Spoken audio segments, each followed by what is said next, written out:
Assalamu alaikum guys, welcome back to my channel. My name is Asfan, you're watching Asfan Speaks। और आज एक नए topic के साथ मैं वीडियो लेकर आया हूँ। बहुत ही इम्पोर्टेंट टॉपिक है। काफ़ी लोग मुझसे कमेंट्स में पूछ रहे थे इस क्वेश्चन के बारे में। मैंने सोचा कि मैं वीडियो बना देता हूँ। तो मेरा आज का टॉपिक है वो है everything you need to know about Ibex Global. चले स्टार्ट करते हैं अपनी आज की वीडियो।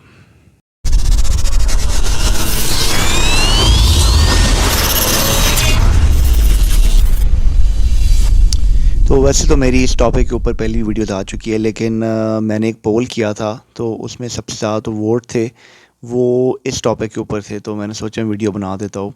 और काफ़ी इस तरह के क्वेश्चंस थे जो कि लोग पूछ रहे थे कि इंटरव्यू क्वेश्चंस क्या होंगे, इंग्लिश बोलना कितनी ज़रूरी है और सिलेक्शन के क्या चांसेस है। तो इस तरह के काफ़ी क्वेश्चंस थे। एक मेरी और भी वीडियो थी जो कि माइंड ब्रिज पे थी, तो मैंने सोचा इस वीडियो में मैं आपको आईबेक्स और माइंड ब्रिज दोनों के बारे में ही बता देता हूँ। वैसे तो आईबेक्स के ऊपर है, लेकिन आप इससे रिलेट काफ़ी कुछ कर सकते हैं। अगर मैं बात करूँ आईबेक्स ग्लोबल की, पहले हम इसकी लोकेशन की बात करते हैं कि कहाँ पे लोकेट करता है। तो आईबेक्स ग्लोबल का जो हेड ऑफिस है वो है यूएसए में, यूनाइटेड स्टेट्स में है इनका ऑफिस। और इसके अलावा इन्होंने एक्सपेंड किए अपने रीजनल ऑफिसेज, जैसे कि फ़िलीपींस में भी है इनका एक ऑफ़िस। पाकिस्तान की तरफ इनका किस तरह से ध्यान बना, एक पाकिस्तानी एंटरप्रेन्योर था तो उसने आईबेक्स ज्वाइन किया। तो जो इसका कंपनी का जो मालिक था जो कि अमेरिकन था, उसका बहुत अच्छा इसके साथ लिंकअप था। तो उन्होंने बात की कि हम क्यों ना पाकिस्तान में भी आईबेक्स ग्लोबल को लेकर आते हैं। अगर बात करें हम इंडिया की, तो इंडिया वालों में ये प्रॉब्लम है कि वहाँ पे स्कैम्स बहुत होता है, उनका एक्सेंट बहुत ही मुश्किल है। तो ये बात सबको पता है दुनिया में।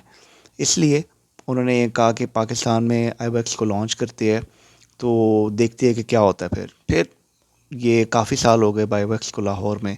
एक लाहौर में इनका ऑफिस है, मैं आपको ये भी बता दूँ कि कहाँ कहाँ पे इनका ऑफिस है।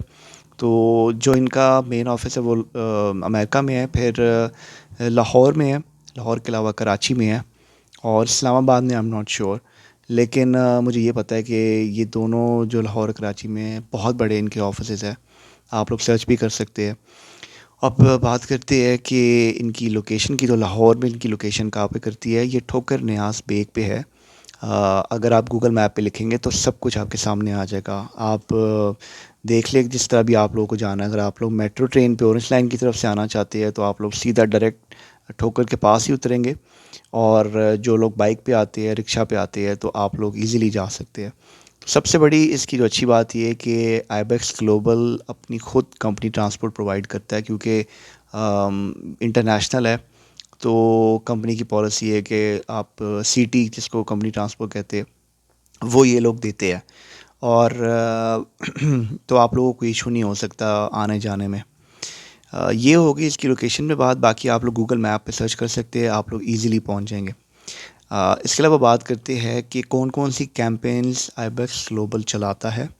पहले तो आपको पता लग गया कि इसका कि आईबेक्स ग्लोबल क्या है। मैं चले आपको ये भी बता देता हूँ। इस वक्त आईबेक्स ग्लोबल में बहुत सारी कैंपेन है जो ये लोग रन कर रहे हैं। इनके पास डोमेस्टिक कैंपेन और इंटरनेशनल कैंपेन्स है यहाँ पे। और जो इनकी सबसे पॉपुलर कैंपेन्स है वो एक तो वेस्टर्न यूनियन है, एक वॉलमार्ट है, और अब 2025 में जहाँ तक मेरी इन्फॉर्मेशन के मुताबिक इनके पास और कैंपेन्स भी आ गई, जिसमें एक अमेज़ॉन है, एक फेडेक्स है और ज़िपली है। आईबेक्स के पास लॉन्च हुई है, तो आप लोग किसी के लिए भी इंटरव्यू दे सकते हैं। लेकिन अगर आप लोग आईबेक्स की बिल्डिंग में जाएंगे, बिल्डिंग नंबर 2 और 3 में, तो जो बिल्डिंग नंबर 3 है वहाँ पे डीजीएस है, तो वो इंटरनेशनल के लिए। जो बिल्डिंग नंबर 2 है वो डोमेस्टिक के लिए है। तो आप लोग वॉक के लिए इंटरनेशनल बिल्डिंग में जा सकते हैं और वहाँ पे उनको बता सकते हैं कि मैं किस कैंपेन के लिए आया हूँ। आपने एंटर कैसे होना है मैं आपको वो भी बता देता हूँ। कुछ लोग मुझे कह रहे थे कि आईडी कार्ड फादर का एक्सेप्ट नहीं कर रहे, क्योंकि जो अंडर एज है 18, उनके लिए काफ़ी प्रॉब्लम्स आ रही है। तो मुझे नहीं पता, मेरे टाइम पे तो ऐसा था, लेकिन अब क्योंकि मुझे भी छोड़े काफ़ी टाइम हो गया, तो माइट भी पॉसिबिलिटी हो के उन्होंने अब फादर के सीएनआईसी पे आपको अलाउ नहीं करते। तो जिन लोगों को ये प्रॉब्लम फेस आई है उनके लिए तो बड़ी गलत बात है, ऐसा नहीं होना चाहिए था। लेकिन अगर इफ़ यू आर अबव 18 तो आप अपना आईडी कार्ड लेके जा सकते हैं। ओरिजिनल आईडी कार्ड लेके जाए, कॉपी नहीं वो एक्सेप्ट करते। और आपको वो एक कार्ड दे देंगे, आपको कार्ड जैसे ही मिल जाएगा आपको पूछेंगे कि आपने इंटरव्यू के लिए आए, वो आपका सीवी देखेंगे, आपने उनको सीवी देना है, अपना आईडी कार्ड दे जमा करा देना, आपको कार्ड दे देंगे, देन आपने अंदर चले जाना। अंदर जाके आपने वेटिंग लाउंज में बैठ जाना है। वहाँ पे और बहुत सारे बच्चे बैठे होंगे, आपने इंतज़ार करना है। और इंतज़ार करके आपने, जब आपकी बारी आएगी, आप उनको, उनका एचआर का बंदा या लड़की आके आपसे पूछेगी कि आप इंटरव्यू के लिए आए, आपने कहना यस। सो आपने उनको बता देना है कि आप वॉइस के लिए आए हैं, यानी कि कॉलिंग के लिए या चैट के लिए आए हैं। तो उसके अकॉर्डिंगली आपका इंटरव्यू कर लेंगे। और इंटरव्यू कैसे देना है, इस पे भी मैं कोई वीडियो बनाऊंगा, क्योंकि काफ़ी बच्चे परेशान होते हैं कि यहाँ पे हायरिंग रेट बहुत कम है और इंटरव्यू में क्या क्या क्वेश्चन आएंगे। एक और मेरी वीडियो बना दी है मैंने, ibex interview question and answer, उसको ध्यान से देखिए। It's all about confidence. अगर आप में कॉन्फिडेंस है तो आप लोग ईजीली इंटरव्यू पुल अप कर लेंगे। लोग बहुत डरते हैं कि पता नहीं कौन कौन से क्वेश्चंस पूछेंगे, जाकर रिजेक्ट ना कर दे, ये वो। कुछ भी ऐसा नहीं होता। Just have to introduce yourself. उसके बाद से आपका अगर एक्सपीरियंस है, आपने वो शेयर करना है। आपकी इंग्लिश कम्युनिकेशन देखेंगे, आपको किस तरह की इंग्लिश आती है। और उसके बाद वो जान के क्वेश्चंस करते हैं, तो आपने भी उनके क्वेश्चन का आंसर देना है। फिर उसके बाद पूछेंगे कि आप रहते किधर है, आप कम्यूट कैसे करेंगे, आना जाना कैसे होगा, आप ज्वाइनिंग कब करेंगे। तो बहुत ही कॉन्फिडेंट तरीके से आपने इंटरव्यू देना है, और उसके बाद रिज़ल्ट अल्लाह के हाथ में है। लेकिन आपने बस पैनिक नहीं करना एंड बी कॉन्फिडेंट। और बस इंटरव्यू देने के बाद फिर आपको मैक्सिमम वो बताते हैं कि हम आपको कॉल कर देंगे। विदिन 3 डेज़ आपको ना कॉल आ जाएगी। 3 days I mean working days. Saturday and Sundays of होते हैं, तो आपको उस दिन कॉल नहीं आएगी। लेकिन आपने मंडे टू फ्राइडे तक वेट करना है उनकी कॉल का। अगर आपको 1 वीक में कॉल नहीं आती तो दैट मीन्स कि आप रिजेक्ट हो गए हैं। अगर 1 वीक के अंदर कॉल आ जाती है तो वेल एंड गुड। और कुछ बच्चों का तो ऐसे होता है कि एक ही दिन में सेकंड और थर्ड इंटरव्यू भी हो जाता है। वो उन बच्चों को होता है जो बहुत कैपेबल होते हैं, और उनका इंटरव्यूज़ करके वो आगे फाइनलाइज कर देते हैं। और डिपेंड करता है कि अगर आपका फ़र्स्ट इंटरव्यू इनिशियल हो जाता है उसी वक्त, अगर आप ईमेल या चैट के लिए जा रहे हैं, सॉरी, तो उसके लिए आपका कंप्यूटर के ऊपर टेस्ट लेंगे वो, आपने वो करना है। जो भी कैंपेन होगी उसके अकॉर्डिंगली चैट के लिए आपकी वो टाइपिंग वगैरह चेक करेंगे, टाइपिंग स्पीड चेक करेंगे, कुछ क्वेश्चन आएंगे, आपने वो देने हैं। That's it. ये चैट के लिए था। वॉइस के लिए भी ऐसे ही, लेकिन वॉइस के लिए आपको कंप्यूटर पे नहीं करना पड़ता। और उसके बाद अगर आपको कॉल आ जाती है, वो आपको उसी वक्त बता देंगे। आपको कहेंगे कि आपने इस दिन आ जाना, या तो आपको कॉल आ जाएगी, आपने जाना है। फिर आपका सेकंड इंटरव्यू होगा मैनेजर के साथ, हायरिंग मैनेजर के साथ आपका इंटरव्यू होगा। वही डिसाइड करेंगे कि आपको आगे जाना है या रिजेक्ट करना है। तो अग ये प्रोसेस है, वो आपको खुद ही बता देंगे। सो इतना सा प्रोसेस था इंटरव्यू का। मैं आपको बहुत शॉर्ट में बता रहा हूँ कि डिटेल में काफ़ी बात चली जाती है फिर। और इसके अलावा आपको मैंने कैंपस बता दी, लेकिन मैं आपको अगर डोमेस्टिक की बात करूँ, तो डोमेस्टिक में भी बहुत अच्छी कैंपस है इनके पास जैज़ है, इनके पास जोंग है, और बहुत सी इनके पास कैंपेन्स है, करीम है। फिर और भी कुछ कैंपेन्स इनके पास आ गई जिस पे बच्चे काम कर रहे हैं। उनकी टाइमिंग्स डिफरेंट है, और उसमें ये है कि थोड़े से पैसे कम हैं। लेकिन अगर आप इंटरनेशनल में रात को करते हैं तो उसके पैसे काफ़ी ज़्यादा है। वो मैंने आपको ऑलरेडी बता दिया है कि रात के क्या कितने पैसे है। मैं आपको सैलरी बता देता हूँ। वैसे भी इंटरनेशनल की जो सैलरी है वो मिनिमम 75,000 से लेके 1 लाख तक है। तो इतनी हो सकती है आपकी, ये बेसिक है, ठीक है। इसके ऊपर बहुत मुश्किल है, क्योंकि ये कस्टमर सपोर्ट की मैं बात करूँ। अगर आप सेल्स डिपार्टमेंट में जाते हैं, सेल्स डिपार्टमेंट में ज़ाहिर बात है कमीशन होती है, उसमें आपको इंटरनेट, फ़ोन और टीवी ये आपको सेल करना होता है। तो वो बहुत बहुत ज़्यादा थोड़ी प्रॉब्लम है, नए बच्चों के लिए मुश्किल है।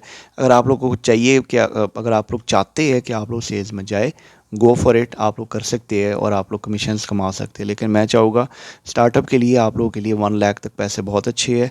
आप लोग एक्सपीरियंस ले, उसके बाद अपने सीवी के ऊपर लिखेंगे आईबैक्स, ताकि आपको आगे से अच्छी सी अच्छी जगह पे जब ऑफ़र आए तो आप वापस स्विच कर जाए, ठीक है। तो ये हो गया। और डोमेस्टिक भी मैंने आपको बता दिया। डोमेस्टिक के लिए आपने बिल्डिंग नंबर 2 में जाना है, और वहाँ पे आपने एंटर करवानी है। बाहर ही गार्ड होगा, आपने उसको अपना आईडी कार्ड देना है। वो पूछेगा इंटरव्यू, आपने कहना है जी इंटरव्यू। आईडी कार्ड दे के आपको कार्ड दे देगा, आपने इंटर हो जाना। इंटर होकर स्ट्रेट जाएंगे आप, लेफ़्ट पे आईबैक्स का लोगो होगा, आपने देखते जाना है। लेकिन आपने नीचे से एंटर होकर लेफ़्ट पे बैठ जाना है। तो टाइमिंग सुबह 10 to 8 PM है। तो आप कभी भी जा सकते हैं वहाँ पे आप बैठ जाएंगे। फिर उसके बाद आपका इंटरव्यू होगा। अच्छा, जो डोमेस्टिक है उसके लिए ग्रेजुएशन मस्ट है। जो इंटरनेशनल है उसके लिए मैट्रिक भी चल जाएगा और इंटरमीडिएट भी चल जाएगा। सो ये चीज़ आपने माइंड में रखनी है, उसके अकॉर्डिंगली आपने फिर इंटरव्यू देना है। और इंटरव्यू आपका इंग्लिश में ही होगा, ये बात याद रखिएगा। लोग बहुत पूछते हैं कि इंटरव्यू इंग्लिश में देना है या उर्दू में, ये माइंड बेज के लिए भी मैं कह रहा हूँ। सो इंटरव्यू हमेशा आप लोगों ने इंग्लिश में देना है, हमेशा दिया करें। The reason for that is professional लगता है थोड़ा, उर्दू में आप देंगे तो आपका बहुत बुरा लगेगा। सो आइदर डोमेस्टिक और इंटरनेशनल आपने इंग्लिश में ही इंटरव्यू देना है। अगर आपकी नॉर्मल एक्सेंट भी है चल जाएगा, लेकिन कोशिश करें बी कॉन्फिडेंट और सही तरह बोले। और इसके अलावा अगर मैं बात करूँ चैट सपोर्ट की, तो चैट सपोर्ट के लिए टीआरजी की बिल्डिंग है, आप लोग देखिएगा, शीशे वाली बिल्डिंग उसको कहते हैं, वो बिल्कुल ही सामने है। वहाँ पे चैट सपोर्ट को बिठा दिया है। मैं वहाँ पे गया हुआ हूँ, मैंने वहाँ पे ट्रेनिंग भी ली हुई है और बहुत ही पुरसकून जगह है, आराम से चैट पे काम कर सकती है। तो आप पे डिपेंड करता है कि देखिए आपने कौन सी कैंपेन में काम करना है। अगर आपने डोमेस्टिक में जाना है तो पहली बिल्डिंग में जाएंगे, इंटरनेशनल में जाना है तो आप डीजीएस की बिल्डिंग में जाएंगे, जहाँ पे ऊपर इन्फिनिटी वाइब्स लिखा होगा, वहाँ पे उसकी बिल्डिंग्स में आप लोगों ने जाना है, ठीक है। तो इतना सा प्रोसेस है। बाकी जैसे जैसे आप कंपनी में जाते हैं आप इंशाल्लाह ग्रो कर जाएंगे। मैं वीडियोस बनाता रहूँगा, मैं आपको हेल्प भी करता रहूँगा, क्योंकि आप लोगों के बहुत सारे क्वेश्चन होते हैं और मैं कमेंट पे ना आप लोगों को जवाब देता हूँ, क्योंकि हर चीज़ तो मैं वीडियो पे नहीं बता सकता। ये वो सारी वीडियोस है जो जितनी मुझे इन्फॉर्मेशन है, क्योंकि मैंने वहाँ पे काम किया हुआ है। चले, आई थिंक आज के लिए इतना काफ़ी है, कुछ ज़्यादा नहीं था everything you know about ibex, लेकिन इतना ही था, ये मैंने बेसिक आप लोगों से बात की है। ये चैनल आप लोगों के लिए मैंने बनाया है, ये आप ही लोगों का चैनल है। आप लोग जितने क्वेश्चंस करेंगे मैं उतना ही मुझे मोटिवेशन मिलती है आप लोगों की हेल्प करने में, वीडियो बनाने में। सो मेरे चैनल को प्लीज़ सब्सक्राइब ज़रूर किया करें। आप लोग देख लेते लेकिन आप लोग चैनल सब्सक्राइब नहीं करते। मेरा गोल है कि मैं इस चैनल पे 1000 सब्सक्राइबर्स करूं, ताकि हम लोग एक फ़ैमिली बन जाए, ठीक है। और मैं आपकी हर तरह की हेल्प करता रहूँगा। चले, अगर आपको वीडियो पसंद आए तो लाइक कर दीजिएगा, अपने फ्रेंड्स के साथ शेयर करना ना भूलिएगा, क्योंकि मैं बहुत मेहनत से वीडियो बनाता हूँ और आप लोगों के कमेंट्स और लाइक्स मुझे बहुत मोटिवेट करते हैं। लिटरली मैं एक एक कमेंट को पढ़ता हूँ, मैं देखता हूँ, आप लोगों का चैनल भी मैं खोल के देखता हूँ। हाँ, मुझे बहुत खुशी होती है, मैं आप लोगों की हेल्प करता हूँ, ठीक है। That's it for today guys. मैं चैनल को सब्सक्राइब करना ना भूलिएगा। अपना बहुत ख्याल रखिएगा। मैं मिलता हूँ आप लोगों से अगली वीडियो में। अपना ख्याल रखिएगा। अल्लाह हाफिज़। Tell me pretty lies, look me in the face. Tell me that you love me, even if it's fake.